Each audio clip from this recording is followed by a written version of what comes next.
semua. Di video kali ini kami akan membahas perihal ciri-ciri dari Marbisub. Sebelumnya, video ini merupakan tugas dari mata kuliah Delta. Dan untuk menjelaskan apa sih itu Marbisub, kami akan memperkenalkan diri kami masing-masing.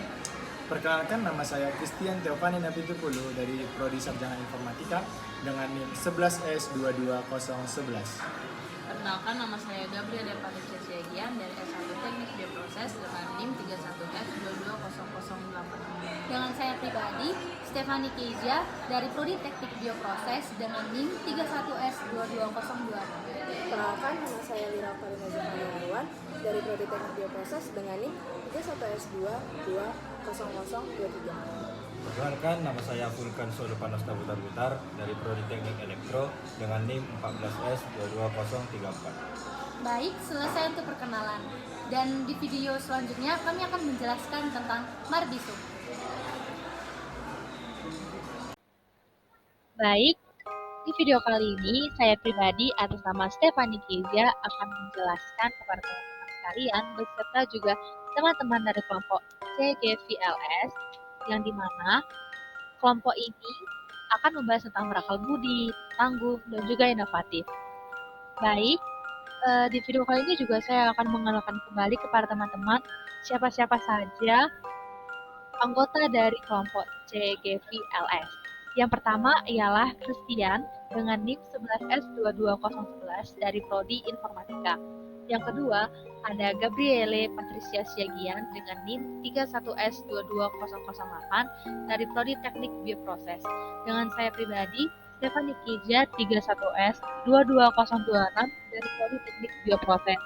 Yang keempat, ada Lira Oktarina Arwan dengan Prodi 31S22023 dari Prodi Teknik Bioproses. Dan yang terakhir, ada Vulkan Sulu Butar-Butar dengan NIM 14S22034 dari Prodi Teknik Elektro. Baik, tanpa berpanjang lebar, izinkan saya menjelaskan tentang Marbisub. Nah, sebelumnya, apa sih pengertian dari berakal budi?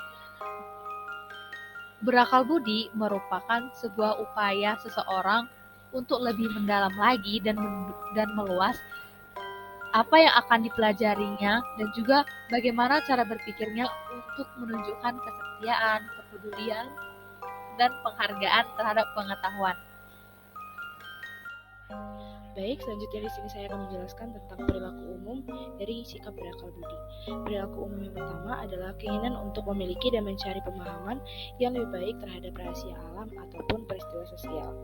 Yang kedua, menggunakan pertimbangan-pertimbangan yang cerdas dan matang. Untuk perilaku umum yang ketiga ada bernalar. Bernalar ini merupakan konseptual dan kritis dalam menganalisis gejala alam dan sosial. Selanjutnya di sini saya akan membahas tentang ciri-ciri dari berakal budi. Ciri-ciri dari berakal budi yang pertama, orang berakal itu luas pandangannya kepada sesuatu yang menyakiti atau orang yang menyenangkan. Pandai memilih perkara yang memberi manfaat dan menjauhi yang akan menyakiti. Untuk ciri-ciri yang kedua, ada orang berakal yang senantiasa berbantah dengan dirinya. Sebelum melakukan sesuatu tindakan, ada pertimbangan yang digunakan. Apakah yang dilakukannya itu baik atau jahat dan berbahaya.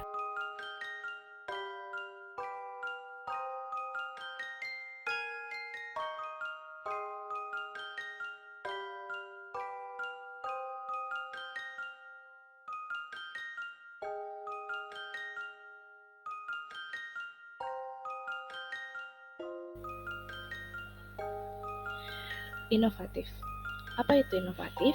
Inovatif merupakan usaha seseorang dengan mendayagunakan pemikiran, kemampuan imajinasi, berbagai stimulan, dan individu yang mengelilinginya dalam menghasilkan produk baru, baik bagi dirinya sendiri ataupun lingkungannya. Kata inovatif berasal dari bahasa Latin, yaitu innovare, atau memperbarui yang memiliki kata dasar novs atau baru. Selanjutnya saya akan menjelaskan tujuan dari inovatif. Tujuannya itu ialah memberikan nilai lebih pada suatu produk dengan ide baru yang berbeda dengan produk lainnya. Menggunakan kemampuan inovatif saat bekerja akan membantu kamu mengembangkan sistem untuk menghasilkan, memprioritaskan, dan mengevaluasi ide secara bertahap hingga kita bisa menerapkannya. Menggunakan proses inovatif secara konsisten juga akan membantu kita dalam membuat keputusan yang lebih baik, meningkatkan efisiensi, mengurangi resiko yang berpotensi, dan mempersingkat pengembangan ide-ide baru. Selanjutnya saya akan menjelaskan ciri-ciri dari inovatif. Yang pertama yaitu baru.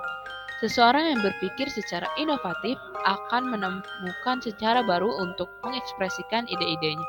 Inovator seringkali menjadi yang pertama dalam menciptakan pendekatan baru karena mereka mencari cara untuk melakukan sesuatu yang berbeda. Yang kedua yaitu terencana. Inovator akan merencanakan sesuatu strategi dengan matang, menggunakan penalaran induktif dan deduktif untuk menganalisis situasi hingga sampai pada solusi. Inovatif adalah proses terencana yang di dalamnya termasuk mengevaluasi ide dan melakukan refleksi terhadap ide tersebut. Yang ketiga yaitu khas. Seperti yang disebutkan sebelumnya, inovatif adalah kemampuan seseorang dalam berpikir secara berbeda. Tidak hanya itu, mereka akan mengubah strategi dengan menyusun ide-ide unik untuk dibagikan kepada orang lain. Seorang inovator juga menerapkan metode untuk mempraktikkan ide-ide khas yang dimiliki. Dan yang terakhir yaitu tujuan yang jelas. Inovatif adalah proses yang memiliki tujuan yang jelas. Inovatif harus memiliki hasil yang bisa diukur, sehingga tiap prosesnya harus menentukan objek dan subjek dengan jelas agar tepat sasaran. Selanjutnya saya akan menjelaskan contoh-contoh dari inovatif. Yang pertama, inovasi teknologi. Dengan fitur-fitur yang sangat memudahkan komunikasi antar sesama, seperti adanya Facebook, Twitter, Instagram, WhatsApp, YouTube, dan media sosial lainnya. Yang kedua, inovasi transportasi, yaitu ojek online dan GrabCar. Ini menjadi contoh inovasi yang hadir menjadi solusi di tengah permasalahan transportasi yang dialami masyarakat. Dan yang terakhir yaitu inovasi kesehatan. Salah satunya adalah saat virus corona menjadi pandemi, dibuatnya aplikasi Peduli Lindungi yang bertujuan mendeteksi perjalanan seseorang sehingga ketika ada yang terindikasi COVID dapat langsung diketahui keberadaannya.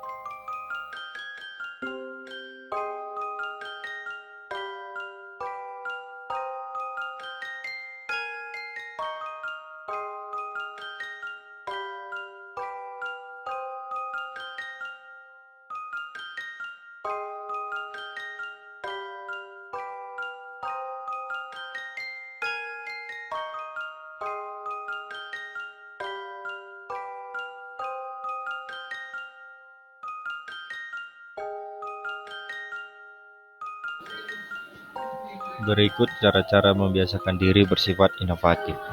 Yang pertama, meyakini berinovasi banyak manfaatnya dalam kehidupan. Yang kedua, meyakini orang yang inovatif akan bermanfaat. Yang ketiga, gemar berlatih untuk kemajuan di bidang tertentu. Yang keempat, tidak mudah menyerah oleh kegagalan. Dan yang terakhir, setia menjalin interaksi dengan orang-orang yang sejalan dengannya. Materi tangguh. Apa itu tangguh? Kebiasaan pantang menyerah atau tidak pernah putus asa ketika menghadapi berbagai rintangan, kendala, atau hal-hal mengecewakan dalam melaksanakan kegiatan atau tugas sehingga mampu mengatasi kesulitan tersebut. Tangguh juga didefinisikan sebagai sifat yang kuat, kokoh, tahan banting, bertekad untuk berdiri tegak, gigih, dan pantang menyerah. Berikut juga ada manfaat dari tangguh antara lain meningkatkan daya juang, memberi semangat dalam berusaha, meraih kesuksesan yang lebih besar, mengeliminasi keputusan, dan menunjang keberhasilan usaha. Setelah kita mendengarkan manfaat dari tangguh, kita akan masuk ke karakteristik tangguh. Karakteristik tangguh di sini kami buat terbagi 6. Yang pertama, kerja keras, ulet, dan disiplin. Yang kedua, mandiri dan realistis. Ketiga, berpikir positif dan memiliki komitmen yang tinggi. Keempat, merencanakan sesuatu sebelum bertindak. Yang kelima, kreatif dan inovatif. Keenam, kerja efektif dan efisien. Nah, setelah kita mendengarkan karakteristiknya, kita masuk ke contoh. Contoh yang kami lampirkan di sini ada 4 contoh. Yang pertama, tidak malu mengakui kesalahan. Tidak malu untuk mengakui kesalahan. Banyak orang yang lebih memilih berkelit ketika diketahui dirinya melakukan kesalahan. Orang-orang seperti itu senantiasa mencari pembenaran, kendati kesalahannya sudah benar-benar terbukti di depan umum. Sikap seperti itu bukannya akan memperbaiki nama, melainkan hanya menunjukkan sikap seorang pecundang. Tentu lain hal jika kamu benar-benar tidak bersalah. Tetapi jika benar kamu yang berbuat kesalahan, sebisa mungkin akuilah kesalahan tersebut. Mengakui kesalahan bukan berarti kamu kalah, namun mengakui kesalahan dapat menjadi sarana introspeksi diri agar kedepannya dapat jauh lebih baik lagi. Contoh kedua, tidak lari dari tanggung jawab. Tidak lari pada tanggung jawab ini juga adalah misi besar yang terkadang sangat sulit untuk diemban.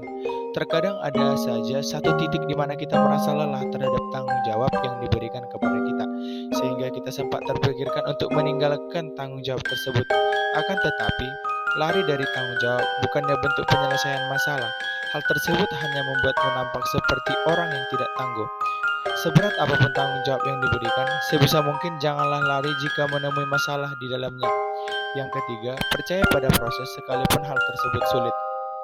Nah, percaya pada proses sekalipun hal tersebut sulit. Tidak ada yang namanya hasil instan. Semuanya selalu seiring dengan proses yang terkadang hal tersebut sangat sulit untuk dilalui. Orang-orang yang mau dan kemudian mampu mengatasi terjalannya sebuah proses dapat dikatakan sebagai pribadi yang tangguh, karena memang tidak mudah untuk menghadapi proses yang sulit. Butuh usaha dan ketekunan yang lebih agar kita mampu menjalaninya. Itulah yang membuat dirimu menjadi lebih kuat jika dibandingkan dengan yang lain. Contoh keempat, tidak cepat merasa putus asa. Nah, di sini jika kalian merasa putus asa, jangan biarkan perasaan tersebut melemahkan kalian. Kalian harus segera bangkit dan bangun kembali kekuatannya untuk menangkalnya. Berikut adalah beberapa cara yang bisa kita lakukan untuk mengatasi rasa putus asa. Yang pertama, akui dan pahami perasaan. Kedua, tenangkan pikiranmu. Ketiga, hindari hal-hal yang memperumit keadaan. Keempat, jangan membanding-bandingkan. Selanjutnya, berkumpullah dengan orang-orang yang positif. Dan yang terakhir, bersyukur dengan apa yang kita miliki. Nah, sekian dari presentasi kami. Terima kasih.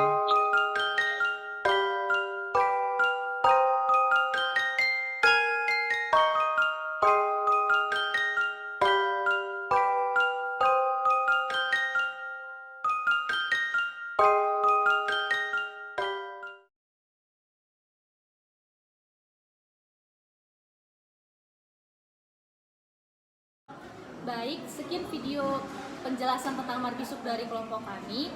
Sekiranya ada kesalahan kata yang kami perbuat, kami mohon maaf lahir dan batin. Dan izinkan kami menutup video Markisuk kami dengan sebuah pantun. Bisa diasah buat bertani, bawa ke ladang naik pedati. Selesai sudah persentase ini, semoga bisa memberi arti. Thank you. Terima kasih. Bye-bye. Bye-bye. See you. See you.